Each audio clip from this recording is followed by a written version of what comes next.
Selamat pagi semuanya. Pagi. Pagi, Pak.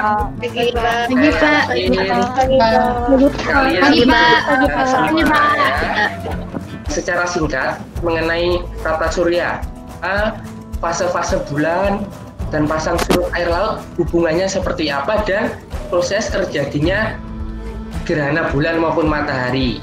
Nah, ini tadi sudah fase bulan.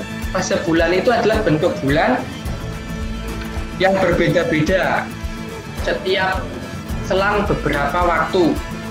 Nah, kalau kalian lihat kemarin Bapak minta kalian untuk mengamati bulan. Kalau kalian perhatikan, misalkan nih dalam bulan April sendiri dari tanggal 1 sampai tanggal 30, apakah bulannya bentuknya sama semua? Beda, Pak. Beda-beda. Nah, tergantung dari posisinya. Nah, Bapak mau sampaikan ketika ini ada matahari, bulan sama bumi. Nah, di sini di PL baru atau mati, nah, itu terjadi bulan baru. Nah, kemudian di sini sabit awal, kuartir awal, bulan 3/4, bulan purnama, bulan 3/4 juga kuartir akhir, bulan sabit akhir. Bedanya apa, Pak? Bentuknya nanti. Jadi pergerakan bulan itu kan bulan juga mengalami rotasi sama revolusi terhadap bumi. Nah, ketika bulan berevolusi mengelilingi bumi dan bersama-sama bumi mengelilingi matahari, dia akan membentuk jenis-jenis yang berbeda. Nah, bulan sabit awal, kuartir awal, bulan 3/4, purnama sampai bulan baru, ini nanti akan kelihatan perbedaannya. Intinya fase-fase bulan ini, nah kalau bulan baru itu bahasa Inggrisnya apa? New moon. Nah, kayak film-filmnya ini ya, apa yang Dracula itu ya, Twilight, Pak. terhalang oleh bulan. Ini bulan sabit awal, biasanya itu awal-awal bulan. Kalau bulan sabit awal, ini juga masih awal. Selisihnya biasanya jangka waktunya 3-4 hari, nak, baru ganti ke yang baru. Itu terkait fase-fase bulan. Nah, terkait fase bulan juga ada kaitannya sama pasang surut air laut. Kenapa ada kaitannya sama pasang surut air laut? Ada yang bisa jelasin? Karena ada gravitasi bulan yang narik gitu, Pak. Benar. Jadi pengaruh pasang surut air laut lebih ke gravitasi bulan. Kenapa nggak gravitasi matahari, nah? Karena bulan lebih terdekat. Benar sekali, karena bulan jaraknya lebih dekat dengan matahari, dengan bumi. Sedangkan matahari jaraknya lebih jauh, meskipun gaya gravitasinya besar. Nah, terjadinya pasang paling naik atau kita sebut pasang optimal itu terjadi ketika bumi, bulan sama matahari pada garis sejajar. Yaitu terjadinya di mana? Yang pasang optimal di waktu bulan baru sama bulan purnama. Itu terjadi pasang yang paling tinggi. Sedangkan pasang yang paling rendah terjadi ketika kuartil akhir sama kuartil awal. Kuartil awal sama kuartil akhir. Posisi matahari dan bulan dia membentuk sudut 90 derajat terhadap bumi. Intinya itu. Jadi pasang yang paling optimal itu terjadi ketika bulan baru atau bulan purnama, sedangkan pasang paling minimal atau pasang paling kecil terjadi ketika matahari, bumi, dan bulan membentuk sudut 90 derajat, yaitu terjadi pada kuartil awal sama kuartil akhir. Begitu. Ada pertanyaan dulu terkait fase bulan? Saya mau nanya, Pak. Boleh. Nah, kan bumi kan revolusi mengelilingi matahari. Terus sedangkan bulan itu mengutari bumi. Nah, apakah jadi bulannya itu ngikut bumi puterin matahari atau enggak?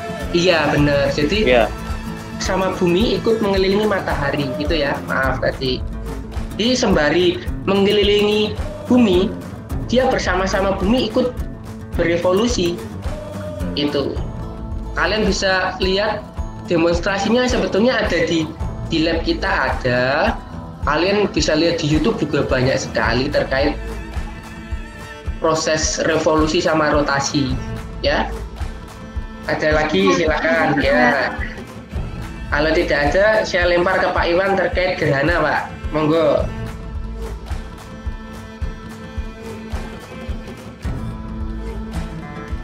Kamu bisa cukup saja apa nih, itu ketika matahari, bumi, dan bulan satu garis, dan yang di tengah-tengah adalah bumi. Jadi cahaya matahari yang memantul lewat bulan, yang dipantulkan bulan itu nggak bisa keterima oleh bumi di posisi yang di sebelah kanan itu di gambar itu. Jadi gerhana bulan itu bisa dia mati di posisi bumi yang sebelah kanan. Nah, itu yang ada tanda panahnya. Itu karena cahaya matahari nggak bisa nyampe ke bulan, kurang sangat kurang, sehingga bulan nggak bisa mantulkan lagi ke bumi. Jadi posisinya gitu ya, gerhana bulan adalah matahari, bumi, bulan. Kalau gerhana matahari posisinya gimana? Matahari yang depan. Bulan, ya matahari, bulan, bumi. Bulan, matahari. Jadi kayak kita ngerasa lagi siang-siang hari ngelihat matahari, ternyata ditutupin. Nah, ternyata yang nutupin itu adalah bulan. Nah, posisinya seperti itu. Nanti juga setelah kamu coba lebih dalam lagi, ada yang kamu anggap sebagai umbra, ada penumbra, itu kurang lebih. Jadi lokasi di bumi yang nggak semuanya bisa melihat gerhana-gerhana itu. Ada yang setengah, ada kelihatan cahayanya, ada separuh, ada yang benar-benar nggak ada. Nah, kurang lebih gitu. Kayak gitu ya. Gue pelajari lagi tentang umbra dan penumbra. Itu Pak Dimas, silakan Pak Dimas. Ya, menambahkan terkait umbra dan penumbra. Umbra itu gampangannya gini, nak, bayangan gelap. Ya. Ini kan kelihatan. Kalau penumbra itu bayangannya samar. Nah, kalau gerhana matahari itu posisinya bulan berada di tengah. Nah, kalau gerhana bulan, bumi yang di tengah. Apakah itu akan setiap saat terjadi, Pak? Nah, kalian bisa bandingkan kalau gerhana matahari itu jarang sekali ya, Pak ya. Paling 1 tahun gitu ya, Pak ya. Atau bahkan bisa terjadi beberapa tahun. Kenapa seperti itu?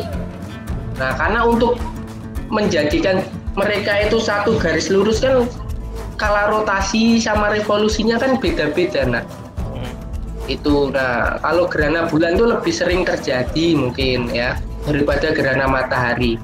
Nah, bicara tentang gerhana matahari sendiri, ada yang total, sebagian, dan cincin. Nah, kalian pelajari yang total itu berarti kan dia ketutup penuh tuh. Nah, kalau yang sebagian cuma beberapa, yang cincin itu dia membentuk semacam kayak cincin kalau kamu punya cincin. Itu. Begitu, ada yang mau ditanyakan terkait gerhana bulan dan matahari sebelum kita selesai? Karena waktunya juga sudah. Silakan, boleh bertanya.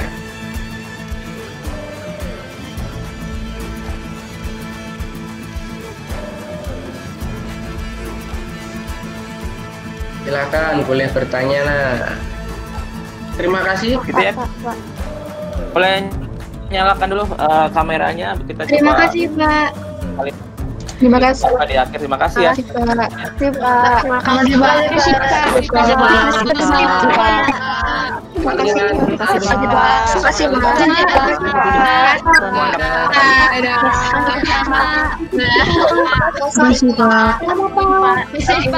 Sama-sama.